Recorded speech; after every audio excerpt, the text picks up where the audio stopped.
Saudara, kita lanjutkan dialog kita bersama Agung Baskoro, Direktur Eksekutif dari Trias Politika sekaligus pengamat politik.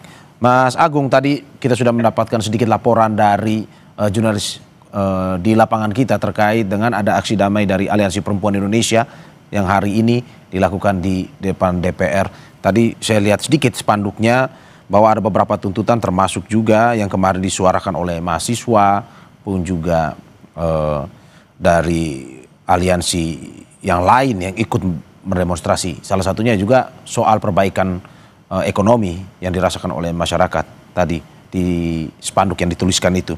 Menurut Anda, demonstrasi yang dilakukan ini apakah memang salah satu yang menyebabkan masyarakat turun ke jalan pun juga adalah bukan hanya soal tunjangan yang diterima DPR, tapi juga ada permasalahan ekonomi yang menggerogoti masyarakat untuk bisa menyuarakan itu?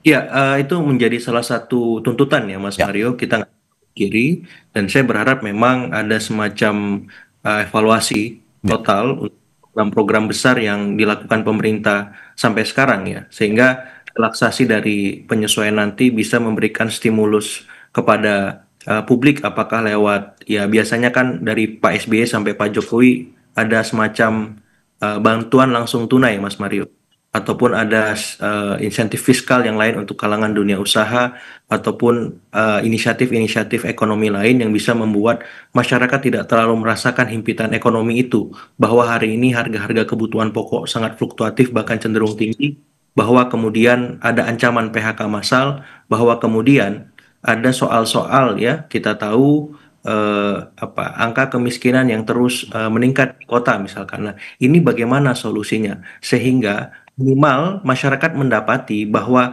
ada perbaikan singkat, ya walaupun ini tidak akan bertahan lama kalau pemerintah tidak memiliki desain kebijakan ekonomi yang komprehensif untuk menyelesaikan problem-problem tersebut, karena kan kita tahu masalah lapangan kerja, perluasan dan seterusnya ini merupakan bicara soal ya desain kebijakan ekonomi kita ke depan seperti apa sehingga lapangan kerja kita meluas, kegiatan ekonomi kita tumbuh, tidak hanya atas ke atas tapi juga bisa mengalir ke bawah. Jadi saya rasa butuh insentif-insentif yang konkret untuk jangka pendek, setidaknya membuat masyarakat bisa bernafas dalam tanda petik Mas Mario, sekaligus melihat ada perbaikan di level eksekutif sehingga beban pemerintahan ini terbagi secara merata Mas Mario. Ya, di ya. legislatif ada perubahan, di eksekutif ada kebijakan yang disesuaikan berdasarkan situasi ekonomi kontemporer, dan ketika demonstran berhadapan dengan aparat itu tidak langsung bergesekan Mas Mario, Ya. tidak ada posisi amarah gitu, karena saya melihat ini yang menjadi korban demonstran dan aparat juga, Ya. ya sehingga luka-luka hingga korban jiwa sehingga sering salah paham dan akhirnya bertumbukan satu sama lain di lapangan semacam itu. Nah, karena apa? Kalau misalkan ini dibagi bebannya, ya eksekutif dapat, legislatif juga, aparat juga, masyarakat juga, kericuhan itu, anarkisme itu bisa diredusir, bisa diminimalkan, Mas Mario. Tapi kalau salurannya mampet di legislatif, di eksekutif juga kurang maksimal, akhirnya semua tumpah ruah ke jalan, emosinya, marahnya, energi-energi negatif lainnya, dan itu membuat kericuhan, ya, penjarahan, pencurian, dan tindak-tindak kriminal lainnya terjadi, Mas Mario. Jadi saya berharap momen ini, hari ini, dan besok itu dan seterusnya, itu bisa, ya semua penyelenggara pemerintahan kita bisa membagi tanggung jawab, membagi beban berdasarkan fungsi masing-masing, sehingga masyarakat bisa lebih jernih dan objektif melihat semua peranata penyelenggaraan pemerintahan tadi untuk bisa menyelesaikan masalah-masalah real yang mereka hadapi sehari-hari, Mas Mario, seperti itu. Oke, oke. Sambil melihat juga visual yang ada di lapangan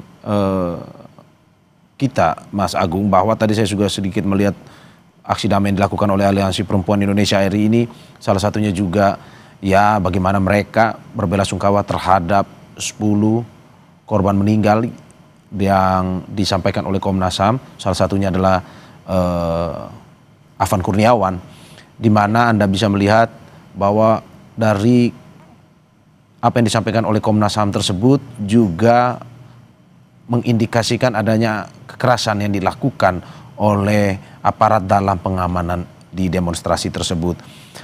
Ya. Yang ingin saya tanyakan, bagaimana ke depan bahwa oke, kita boleh menyampaikan aspirasi, tapi kita boleh juga mendapatkan keselamatan, boleh juga hak-hak kita untuk hidup, hak-hak kita untuk menyampaikan aspirasi ini tanpa pada akhirnya ada gesekan seperti ini. Apa yang harus dilakukan oleh baik itu legislatif ataupun eksekutif, pemerintah maupun juga aparat keamanan, Mas? Ya, pertama memang Ya, saya menghimbau kepada para demonstran juga untuk ya, melakukan aksi-aksi yang tertib dan sesuai baik. dengan aturan. Seandainya misalkan aturan mengatakan jam 6 sore harus selesai, ya selesai. Ya, Pun bila ada diskresi sampai jam 7, ya itu juga dipatuhi, dipenuhi. Karena setelah jam 7, otomatis aparat akan bergerak. Nah, saya menghimbau juga kepada aparat ketika bergerak mengedepankan pendekatan-pendekatan yang sifatnya persuasif, humanis. Kalau memang masa aksi terlalu banyak, terlalu besar, maka lipat gandakan ya, ya kemudian sehingga upaya-upaya persuasif dan humanis itu bisa dilakukan ya, karena kalau apa sedikit ya kemudian masanya besar akhirnya mau nggak mau penggunaan instrumen alat ya untuk menertibkan untuk mengendalikan massa itu harus terus digunakan bahkan secara berlebihan kita ya, sebut gas mata, kita sebut peluru karet, kita sebut ya pentungan pukulan dan seterusnya itu ya sebenarnya kan nggak perlu dan saya ya berharap tidak ada lagi ketika mengamankan yang dipukul itu kepala, Mas Mario. ya, Ya, pukul bagian lain, ya, jangan kepala. Kalau kepalanya rusak, ini seumur hidup dia tanggung. Pukul bagian lain, walaupun ini harus dihindari, ini pilihan terakhir, Mas Mario. ya, Kakinya, badannya, ya, jangan kepalanya. Saya nggak kebayang kalau kepala dipukul, dia bisa mengalami kerusakan saraf dan seterusnya, dan dia nggak bisa ngapa-ngapain nanti. ya, Nah, saya mengimbau aparat untuk lebih humanis lah. Itu anak Anda, itu keluarga Anda juga. Ini sih kita sesama anak bangsa. ya, Nah, yang ketiga, saya mengimbau kepada DPR, jalankan fungsi-fungsi Anda sebagai anggota dewan. Fungsi legislasi yang progresif. Misalkan ada tuntutan perampasan aset, ayo dong sahkan. Kenapa aturan lain bisa 1 hari selesai, ini nggak bisa selesai. Kita menanti political will dari ketum-ketum partai, dari para veto player partai, dari anggota-anggota dewan yang memang selama ini vokal untuk mendorong ini seagresif mungkin. Sehingga publik dengan jernih melihat, oh anggota dewan saya sudah berubah. Sehingga tuntutan ini nggak perlu lagi turun ke jalan, Mas Mario. ya, Mereka juga sadar diri, oh udah berubah kok. Ngapain saya turun lagi ke jalan? ya. Ngapain saya anarkis? Karena warga sendiri yang akan mereka hadapi kalau mereka mencoba bermain api dengan aspirasi mereka atau dalam tanda petik punya arahan-arahan politis yang itu sedikit banyak akan menodai gerakan ini. Nah, Ya. kemudian yang berikutnya kepada eksekutif, saya berharap ini bisa menjadi momentum untuk melihat ulang program-program yang dilakukan oleh pemerintah. Contoh misalkan, MBG kan menyedot anggaran besar. Nah, disesuaikan apakah perlu sebesar itu dalam situasi seperti sekarang. Sehingga kalau misalkan itu disesuaikan atau anggarannya dikurangi, itu bisa memberikan insentif, ya tadi saya bilang BLT atau apakah stimulusnya agar masyarakat itu terobati dompetnya, hatinya, perasaannya yang sebelumnya terluka dengan situasi seperti sekarang, Mas Mario. Karena apa? Karena jangan sampai ini terus-menerus ya kondisi apa ya, awas waspada di persepsi kita. Mungkin hari ini sudah kelihatan terkontrol, terkendali, tapi saya yakin dalam benak kita, sebagian kalangan masih ada perasaan was-was. Ini beneran sudah clear, clean, atau secure nggak? Seperti itu. Apakah ini sudah terkontrol seutuhnya Ya, nggak? Apakah pemerintah berubah nggak? Seperti ya, itu. Jadi saya ingin cara kita memastikan ini tidak terulang lagi kejadian-kejadian ricuh, penjarahan, dan seterusnya gara-gara demo kemarin yang kemudian ditunggangi oknum-oknum tidak bertanggung jawab itu adalah bagaimana mendorong pemerintahan kita, eksekutif, legislatif, kemudian aparat dan demonstran itu sendiri untuk sama-sama berubah dan lebih baik ketika menjalankan peran-perannya seperti itu. oke, Mas, tapi ini menarik bahwa hingga saat ini terkait dengan proses ataupun aparat keamanan dalam mengambil sikap tegas di lapangan itu seperti yang disampaikan bahwa ada pihak-pihak yang tidak murni menyampaikan demo sehingga harus Ya, diambil tindakan tegas. Menurut Anda apakah betul. kita bisa menjadikan ini sebuah alasan untuk nantinya bersikap lebih tegas ataupun lebih keras dalam akhirnya mengamankan orang-orang ini yang ikut berdemonstrasi dengan alasan bahwa ada juga mereka yang tidak murni nih menyampaikan aspirasi atau bagaimana sebenarnya? Atau yang kita bisa Ya, sebut ya disusupi, ditunggangi. ya, ya, saya membaginya begini, Mas Mario. Ya, Ada demonstran mm-mm, dan di dalamnya ada oknum demonstran. ya, Saya nggak bisa mengkiri ketika saya berdemonstrasi, itu ada orang-orang yang memang sengaja memancing di air keruh, Ya. memancing provokasi. Di dalam masa demonstran itu, kita nggak boleh menutup mata juga demonstran, bahwa ada orang-orang semacam itu yang memang secara person by person kita tidak bisa mengendalikan. Hmm. Tapi juga ada oknum-oknum aparat yang memancing kericuhan itu. Dan aparat juga nggak boleh menutup diri dievaluasi semacam itu. Karena apa? Karena penting objektivitas kita atas situasi yang ada di lapangan tadi. Dan mau nggak mau di kalangan demonstran harus tertib, memastikan anggotanya memang sesuai aturan. Ya. Begitupun aparat harus lebih tertib, lebih bisa mengontrol. Ya, ketika menertibkan tuh komandannya harus standby supaya pasukannya terkendali sehingga tidak melindas lagi, sehingga tidak memukul kepala lagi, sehingga tidak menggunakan gas air mata yang berlebihan bahkan sudah kadaluarsa. Kan hal semacam itu yang kita lihat sampai hari ini ketika aparat menertibkan. Jadi concern saya ke demonstran iya, tapi lebih besar ke aparat karena mereka punya power, punya kontrol yang sangat besar mengendalikan situasi. Karena mereka dilatih terus untuk ini setiap waktunya. Ya. Jadi kalau mereka membuat kesalahan, maka hukuman paling berat itu di aparat. Ya. Dan otomatis standar kualitas aparat yang mengamankan harus terus ditingkatkan. Kenapa kita harus dorong reformasi kepolisian di tubuh Polri? Walaupun ini mungkin sebatas wacana yang terus kita dengungkan, tapi momen ini bisa memastikan itu mestinya terus berjalan. Dan saya berharap dalam waktu dekat yang dihukum bukan hanya bawahan-bawahannya Mas Mario. Ya. Ya, 7 oknum brimob yang melindas itu. Tapi juga pimpinan-pimpinannya dong. Ya. Harus fair. Mereka kan tidak mungkin bergerak tanpa pimpinannya, tanpa komandannya. Kalau mereka tidak dihukum, ini nggak adil buat masyarakat. Dan kita mau melihat itu di tubuh Polri. Ada jenderalnya nggak? Ada komandannya nggak yang dihukum? Seperti itu. Oke, berarti Anda mau bilang bahwa harus lebih hati-hati dengan adu domba yang terjadi di lapangan ya?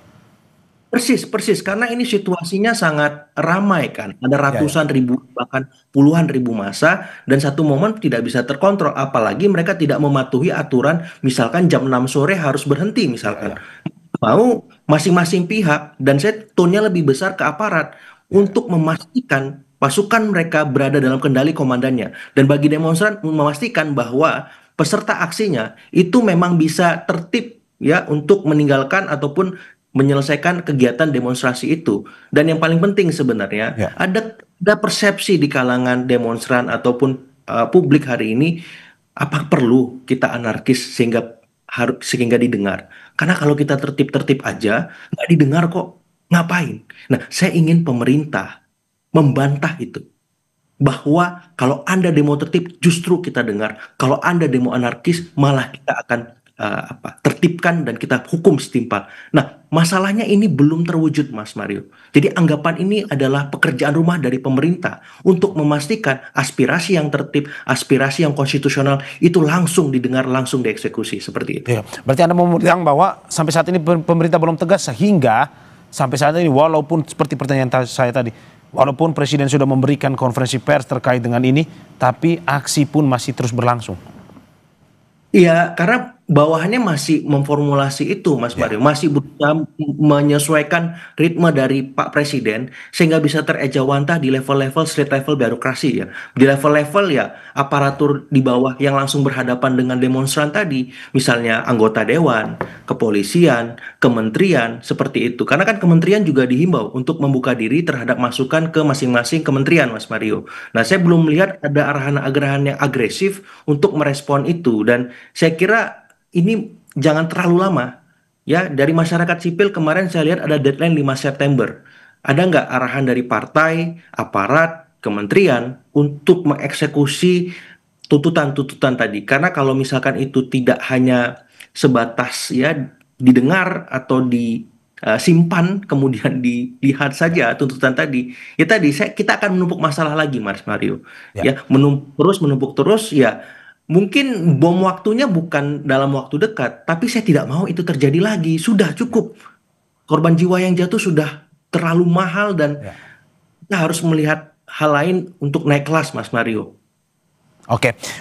Jadi ya ini menarik sekali untuk dibahas terkait dengan aksi ini karena prediksinya belum ketahuan akan sampai kapan aksi damai ini akan terus berlangsung dan bagaimana penyampaian yang baik setelah konferensi pers kemarin yang bisa diterima oleh DPR untuk nantinya bisa berdialog. Tapi memang pertanyaan berikutnya Mas, prediksi Anda apakah aksi damai ini akan terus berlangsung tidak hanya di Jakarta dan tapi juga di seluruh Indonesia, dan apa sebenarnya tuntutan utama dari aksi damai tersebut? Tapi sebelum Anda jawab, kita usai jeda berikut.